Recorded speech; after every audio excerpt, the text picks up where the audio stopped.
नमस्कार विद्यार्थी मित्रों, श्रेयस विद्यालय हिंदी माध्यम। आज मैं 7वीं कक्षा में गणित में प्रकरण नंबर 3 आंकड़ों का प्रबंधन पढ़ाऊंगी। तो विद्यार्थी मित्रों, हम बात करते हैं माध्य की। तो माध्य क्या है? सभी प्रेक्षणों का योग बटे में प्रेक्षणों की संख्या। तो हमें प्रेक्षण दिए हैं 1, 2, 3, 4 और 5। तो सभी प्रेक्षणों का योग करना है। तो 1 + 2 + 3 + 4 + 5 बटे में प्रेक्षणों की संख्या। तो संख्या कितनी है? 1, 2, 3, 4, 5। तो बटे में क्या करना है? 5। तो हमें ये सभी प्रेक्षणों का योग करना है और प्रेक्षणों की संख्या करनी है। ये योग करके जो भी जवाब मिलता है वो बटे में 5 करना है और जो हमें जवाब मिलेगा वो हमारा माध्य है। तो माध्य बराबर सभी प्रेक्षणों का योग बटे में प्रेक्षणों की संख्या। अब हम बात करते हैं प्रसार या परिसर। तो वो क्या है? सबसे बड़े प्रेक्षण में से सबसे छोटा प्रेक्षण को घटाकर ज्ञात किया जा सकता है। हम इस परिणाम को आंकड़ों का या प्रेक्षणों का प्रसार या परिसर कहते हैं। तो हमें जो ये प्रेक्षण दिए हैं 1, 2, 3, 4, 5, ये मैं उदाहरण लेती हूँ, आपको कुछ भी दे सकता है। तो सबसे बड़ा प्रेक्षण, तो इसमें क्या है? 5। उसमें से सबसे छोटा जो प्रेक्षण है वो घटाना है। सबसे छोटा 1 है, तो ये घटाकर जो हमें जवाब मिलता है वो हमारा क्या है? प्रसार या परिसर कहलाता है। तो ये इसमें 4 वो हमारा प्रसार या परिसर है।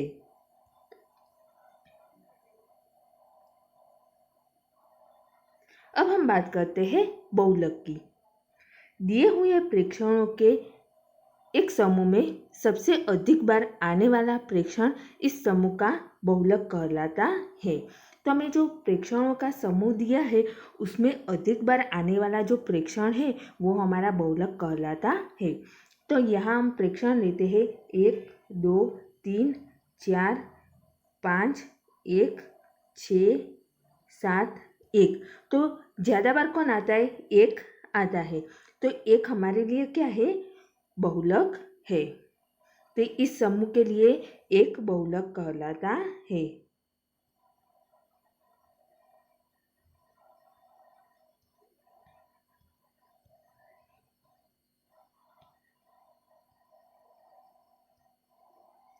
अब बात करते हैं माध्यक की।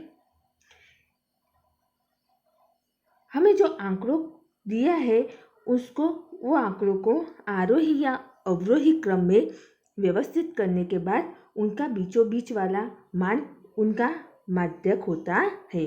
तो हमें जो आंकड़े दी है 1, 4, 2, 3, 5, 6, तो हमें इसे क्या करना है?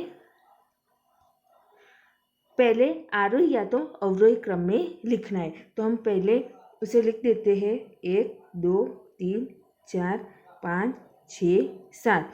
कितने हैं? 7 है। तो बीचों बीच वाला कौन है? 4 है। तो वो हमारा क्या कहलाता है? माध्यक कहलाता है। अब हम बात करते हैं प्रश्नावली 3.1 की। अपनी कक्षा के किन्हीं 10 विद्यार्थियों की ऊंचाइयों का परिसर ज्ञात कीजिए। तो हमें क्या करना है? अपनी कक्षा में 10 विद्यार्थियों की हमें ऊंचाई लिखनी है। तो हमने यहाँ क्या किया? यहाँ 10 तक नंबर लिख दिया, यहाँ विद्यार्थी के नाम लिखा और उसकी ऊंचाई किस में ली है? फुट में ली है। आप सेंटीमीटर में भी ले सकते हो। तो ये राखी की है 4.2 फुट, अदिति की है 4.5 फुट, रोहित की है 5 फुट, रमन की है 5.1 फुट, रिया की है 5.2 फुट, हरमिंदर की है 5.3 फुट, गौतम की है 5.1 फुट, मयंक की है 4.7 फुट, शिखर की है 4.9 फुट, नीतीश की है 4.5 फुट। तो परिसर क्या होता है? हमें परिसर ढूंढना है ना। तो परिसर क्या होता है? सबसे अधिक है उसमें से सबसे जो न्यूनतम है वो घटाना है। तो हमें यहाँ ऊंचाई की बात की है, तो परिसर बराबर अधिकतम ऊंचाई माइनस न्यूनतम ऊंचाई। तो अधिकतम ऊंचाई क्या है? 5.3 है। देखो 5.3 से ज़्यादा नहीं है, तो अधिकतम ऊंचाई 5.3, उसमें से न्यूनतम ऊंचाई, सबसे न्यूनतम ऊंचाई क्या है? देखो ये 4.2 है, 4.2 से कम नहीं है, तो न्यूनतम ऊंचाई 4.2। अब ये दोनों का हमें घटाव करना है, तो कितना आएगा? 1.1 फुट आएगा। 5.3 में से 4.2 घटाएंगे तो 3 में से 2 जाएगा तो 1, ये पॉइंट 5 में से 4 जाएगा तो 1, तो 1.1 फुट मिलेगा हमें। आप सेंटीमीटर में लेंगे तो आपको सेंटीमीटर में मिलेगा, आप सेंटीमीटर या फुट में ले सकते हो। अब हम बात करते हैं प्रश्न नंबर 2 की। कक्षा के एक मूल्यांकन में प्राप्त किए गए निम्नलिखित अंकों को एक सारणीबद्ध रूप में संगठित कीजिए। तो यहाँ में अंक दिए हैं 4, 6, 7, 5, 3, 5, 4, 5, 2, 6, 2, 5, 1, 9, 6, 5, 8, 4, 6, 7। तो हमें यहाँ इतने अंक दिए हैं और प्रश्न भी पूछा है सबसे बड़ा अंक कौन सा है, सबसे छोटा अंक कौन सा है, इन अंकों का परिसर क्या है। अंक गणितीय माध्य ज्ञात कीजिए। पहले तो हमें क्या करना है? सारणीबद्ध रूप में हमें लिखना है। तो क्या आएगा? तो हमारे पास अंक देखो, अंक सबसे छोटा कौन है? 1 है और सबसे बड़ा 9 है। तो हम यहाँ नंबर लिख देते हैं 1 से 9 तक। अंक कौन सा है? 1, 2, 3, 4, 5, 6, 7, 8, 9। कितने अंक है? 9 अंक है। अब मिलान चिन्ह, मिलान चिन्ह का मतलब क्या है? यहाँ 1 कितनी बार आया है? देखो ये पूरी लाइन में हम देखते हैं 1 कितनी बार है? 1 बार ही है। तो मिलान चिन्ह ऐसे हम एक लाइन बनाएंगे। 2 बार आता है तो 2 लाइन बनाएंगे। 3 बार कोई अंक आता है तो ऐसे 3 लाइन बनाएंगे। 4 बार अंक आता है तो ऐसे 4 लाइन बनाएंगे। 5 बार अंक आता है तो 1, 2, 3, 4 और 5 कैसे करेंगे? ऐसे कर लेंगे। 6 बार आता है तो 1, 2, 3, 4, 5 और 1, 6, तो ऐसे 5, 10 ऐसे बनेगा। तो हम ऐसे इसमें से अंक गिनकर यहाँ ऐसे मिलान चिन्ह बनाएंगे और यहाँ बारंबारता। तो क्या है?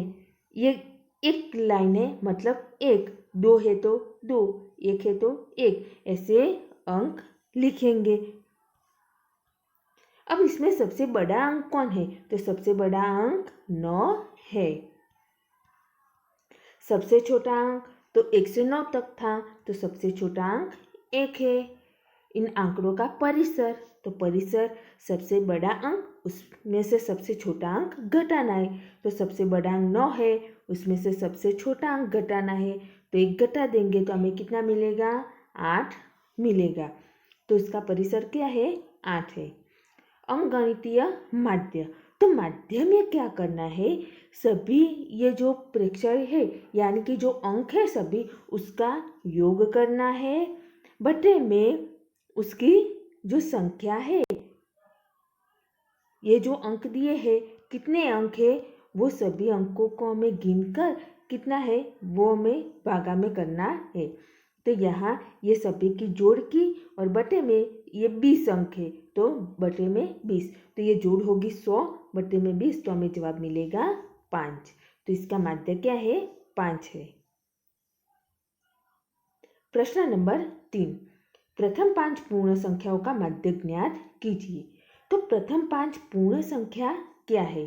तो प्रथम 5 पूर्ण संख्या 0, 1, 2, 3 और 4 है। अब प्रथम 5 पूर्ण संख्याओं का माध्य गिनना है। तो क्या? संख्याओं का योग भाग्य कुल संख्या है। आपको सिर्फ ये सूत्र याद रखना है। अब हमारे पास ये संख्या है तो ये संख्याओं का क्या करेंगे? योग करेंगे बटे में कुल संख्या। तो संख्या कितनी होती है? 1 2 3 4 5। तो योग किया तो हमें मिला 10, बटे में ये संख्या 5 है तो 5, तो हमें जवाब कितना मिलता है 2। अतः प्रथम 5 पूर्ण संख्याओं का माध्य क्या है 2 है। ऐसे ही तीसरा है, एक क्रिकेट खिलाड़ी ने 8 पारियों में निम्नलिखित रन बनाए। तो रन कितने हैं 58, 76, 40, 35, 46, 45, 0 और 100। उसका माध्य स्कोर या रन ज्ञात कीजिए। तो क्या करना है, रनों का योग बटे में कुल पारियां, यानी कि जो लिए है दाव वो है। तो कुल रनों का योग बटे में कुल पारियां। तो यहाँ रनों का योग किया और पारियां कितनी है 1 2 3 4 5 6 7 8। तो बटे में क्या आएगा 8 आएगा। तो ये जोड़ की तो हमें 400 मिला, बटे में 8, तो जवाब कितना मिलेगा 50। अतः खिलाड़ी का माध्य स्कोर 50 है। अब हम बात करते हैं प्रश्न नंबर 5 की। निम्नलिखित सरणी प्रत्येक खिलाड़ी द्वारा 4 खेलों में अर्जित किए गए अंकों को दर्शाती है। तो खिलाड़ी ए ने खेल ए में कितने 14, खेल 2 में 16, खेल 3 में 10 और खेल 4 में 10। खिलाड़ी बी ने खेल ए में 1 में 0, खेल 2 में 8, खेल 3 में 6, खेल 4 में 4। खिलाड़ी सी ने खेल ए में 1 में 8, खेल 2 में 11, तीसरा खेल नहीं खेला है और चौथा खेल में 13। अब हमें दिया है, अब निम्नलिखित प्रश्नों के उत्तर दीजिए। प्रत्येक खेल में ए द्वारा अर्जित औसत अंक ज्ञात करने के लिए माध्य ज्ञात कीजिए। दूसरा है, प्रत्येक खेल में सी द्वारा अर्जित माध्य अंक ज्ञात करने के लिए आप कुल अंकों को 3 से भाग देंगे या 4 से। तो खेल सी, तो अंकों को कितने से भागना पड़ेगा 1 2 और 3, क्योंकि ये खेल तो उसने खेला ही नहीं था। तो कितने से भागना पड़ेगा 3 से भागना पड़ेगा। तीसरा है, बी ने सभी 4 खेलों में भाग लिया है, आप उसके अंकों का माध्य किस प्रकार ज्ञात करेंगे। और चौथा प्रश्न है, किसका प्रदर्शन सबसे अच्छा है। तो खेल ए द्वारा अर्जित औसत अंक, तो क्या करेंगे आप अंकों का कुल योग करेंगे भाग्य अंकों की संख्या, तो हमें कितना मिलता है 12.5 मिलता है। प्रत्येक खेल में सी द्वारा अर्जित माध्य अंक ज्ञात करने के लिए हम कुल अंकों को 3 से भाग देंगे, क्योंकि एक खेल तो उसने खेला ही नहीं है। तीसरा है, बी ने सभी 4 खेलों में भाग लिए हैं, तो उसका माध्य, तो उसने एक खेल में 0 रन बनाए हैं, तो उसका तो हम 0 ही गिनेंगे। वो खेल उसने नहीं खेला ऐसा नहीं है, उसने वो खेल खेला है और 0 रन किया है, तो हमें उसमें जवाब मिलता है 4.5। यह जानने के लिए कि किसका प्रदर्शन सबसे अच्छा है, हमें सभी खिलाड़ी का माध्य निकालना होगा। तो खेल ए का माध्य कितना है 12.5, खेल बी का 4.5 और खेल सी का 10.67। तो अतः सभी खिलाड़ियों के माध्य की तुलना करने पर ए का प्रदर्शन सबसे अच्छा है, क्योंकि ए का 12.5 है, तो ये सबसे अच्छा है। प्रश्न नंबर 6, विज्ञान की एक परीक्षा में विद्यार्थियों के एक समूह द्वारा प्राप्त किए गए अंक 85, 76, 90, 85, 39, 48, 56, 95, 81 और 75 है। ज्ञात कीजिए। विद्यार्थियों द्वारा प्राप्त सबसे अधिक अंक और सबसे कम अंक, प्राप्त अंकों का परिसर, समूह द्वारा प्राप्त माध्य अंक। तो आपको ये होमवर्क में करना है। कैसे करना है, तो इसमें सबसे अधिक अंक कौन सा है 95, सबसे कम अंक कौन है 39। और इसका परिसर क्या, सबसे अधिक अंक में से सबसे न्यूनतम अंक जो है कम अंक वो घटा देना है, तो हमें परिसर मिलेगा। माध्य क्या करना है, कुल योग बटे में कुल संख्या करनी है, तो हमें अंकों का योग करना है और बटे में अंकों की संख्या करनी है, तो हमें जवाब मिलेगा 73। समूह द्वारा प्राप्त अंकों का माध्य 73 है, तो आपको ये होमवर्क में करना है। प्रश्न नंबर 7, 6 क्रमागत वर्षों में एक स्कूल में विद्यार्थियों की संख्या निम्नलिखित थी। तो विद्यार्थियों की संख्या कितनी थी, 1555, 1670, 1750, 2013, 2540, 2820। इस समय काल में स्कूल के विद्यार्थियों की माध्य संख्या ज्ञात कीजिए। तो माध्य संख्या ज्ञात करनी है विद्यार्थियों की कुल संख्या बटे में कुल वर्ष। तो कितने वर्ष है, 1, 2, 3, 4, 5, 6 वर्ष है, और ये जो संख्या है उसकी जोड़ करनी है, तो आपको ये होमवर्क में करना है।